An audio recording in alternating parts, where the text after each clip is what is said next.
اب ہم اردو زبان میں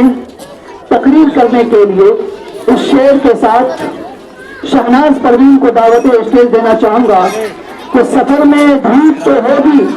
جو چل سکو تو چلو، سفر میں دھوپ تو ہوگی جو چل سکو تو چلو، سبھی ہے بھیڑ میں تم بھی نکل سکو تو چلو، یہاں کوئی کسی کو راستہ نہیں دیتا، یہاں کوئی کسی کو راستہ نہیں دیتا، مجھے گرا کر اگر تم سنبھل سکو تو چلو۔ شہناز پروین۔ بسم اللہ الرحمن الرحیم۔ زمین ہندوستان کا چپا چپا اور گلستان ہند کا پتا پتا اور بوٹا بوٹا اس بات پر شاہد ہے کہ ہندوستان کی مقدس سرزمین پر جب تن کے گھوڑے مگر من کے کالے انگریزوں کا ناپاک سایہ پڑا،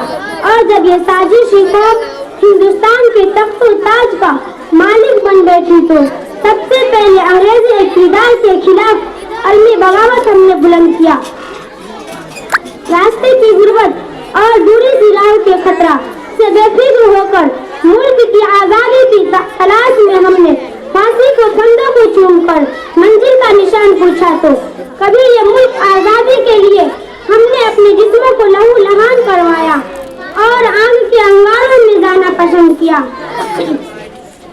دوستو، اس طرح صدیوں کی غلامی کے بعد ہماری قربانیوں کی بدولت ہمارا ملک ہندوستان انگریزی اقتدار سے آزاد ہوا۔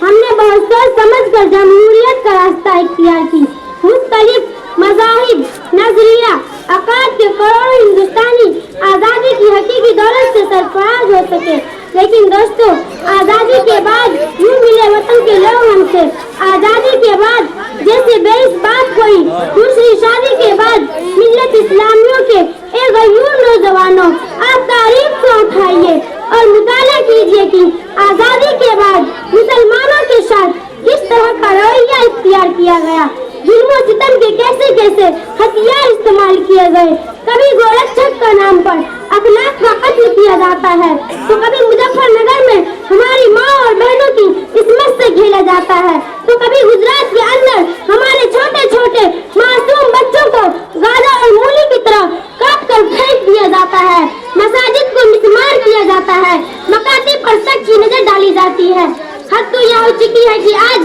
شریعت میں مداخلت کی جا رہی ہے، کبھی آزان کے خلاف پابندی تو کبھی طلاق ثلاثہ پر آوازیں اٹھائی جا رہی ہے۔ دوستو، ایوہ حکومت تک میں یہ بات پہنچا دینا چاہ رہی ہوں کہ یاد رکھے، ارے وہ فرقہ پرست طاقتوں اتحاد کے دشمنوں، سیکولرزم کے نام پر اپنی سیاست کی روٹیاں سیکنے والوں، کان کھول کر سن لو، جب تک اس دھرتی پر ایک کلمہ والا زندہ رہے گا، خدا کی قسم اپنی شریعت پر عمل کرتا رہے گا۔ ہم کل بھی عمل کرتے تھے، آج بھی عمل کرتے ہیں اور روز قیامت تک عمل کرتے رہیں گے۔ کوئی ماں کا لال پیدا نہیں ہوا ہے جو ہم کو اپنی شریعت پر عمل کرنے سے روک سکے۔